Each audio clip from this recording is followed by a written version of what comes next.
Aaron, kung naa diri si Bobet, kauban ninyo nga daghan naga-welcome nga matao o maabot mo sa basing asa ng mga places.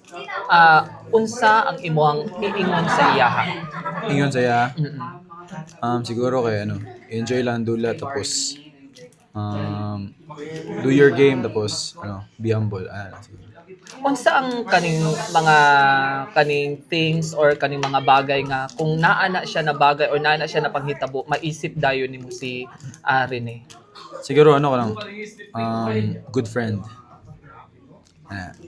Yun lang. Kung imuhang kung imuhang i-rate si Rene as a friend, 10. 10. Nanong 10 man? Kay good friend, Mm-mm. like no flaws. Yeah. Nakita na mo ang inyong closeness ni Rene. Naabay time usahay nga ma-remember nimo siya nga mukalit lang ka og post and then may mo ka Night times. Tong una niya namatay kay siguro post kay that was my way of like kanang mag-heal. Tapos karon nga kay wala na kayo ka-post pero every night or every other night siguro ka-remember yun ako.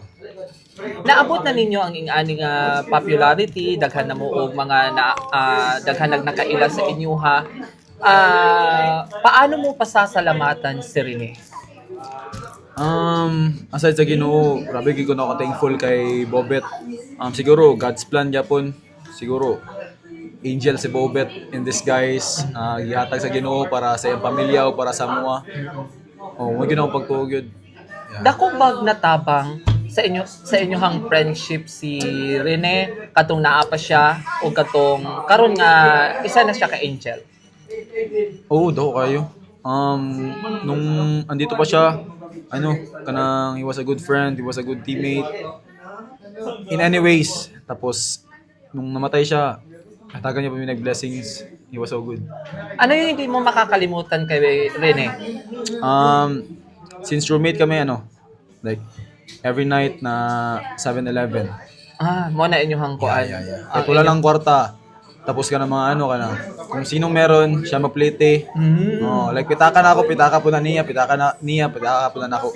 Yung anak mo ka close. Yeah. Paano niyo ginakuan? Paano nimo nadawat nga katong time nga nawala na siya? Honestly, di pa na ako dawat. Yeah. Antod karon. Antod karon. In denial. Pero kanang maisip lang na o maunaan lang ako, dira lang ako mag-uol. Pero pura ra siya kang nasa Manila nga gadula lang alam. Aaron, daghan kaayo og naga-appreciate sa imuha. Daghan kaayo og mga taga-international nga naga-kuan sa imuha, naga-support sa imuha. Unsa imong ingon sa ilaha? Thank you kayo sa pag-support sa ako, sa amo o sa tanan sa current of campus. Ito nga tuloy-tuloy yung pagsuporta. Sana tuloy-tuloy yung suporta niyo tapos may God bless you all. Ingat kayo dyan. This is Aaron Banban and please